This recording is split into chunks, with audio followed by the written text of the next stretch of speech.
Shalom, shalom. Bwana Yesu asifiwe. Naitwa Pastor Materu. Leo nina neno moja kwa ajili ya wewe unayenitazama. Inawezekana umepambana kwa akili zako, kwa nguvu zako, kuacha hicho unachokifanya.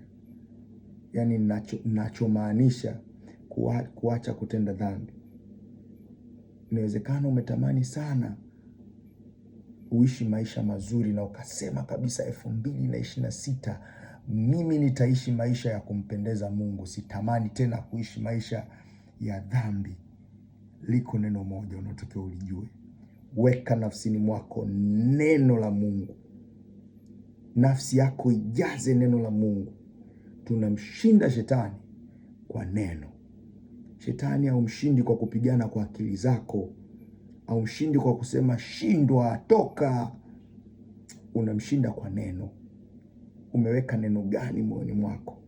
2026 ikiwa leo ndo kwanza Jumatatu ya kwanza, hebu huu mwaka anza kuweka mazoea mazuri kabisa ya kujaza neno la Mungu katika moyo wako, ili adui au vita itakapoanza kunyanyuka, wewe unapambana na neno la Mungu. Unamwambia kama Yesu alivyomwambia imeandikwa.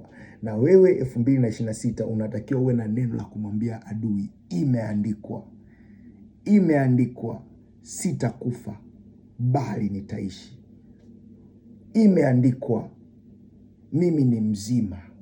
Imeandikwa, sitaishi kwenye dhambi. Mimi ni mwana wa Kristo. Mimi ni mwana wa kifalme. God bless you. It's me Pastor Materu. Kasome Zaburi 119 mstari wa 11. Utakutana na password yako. God bless you.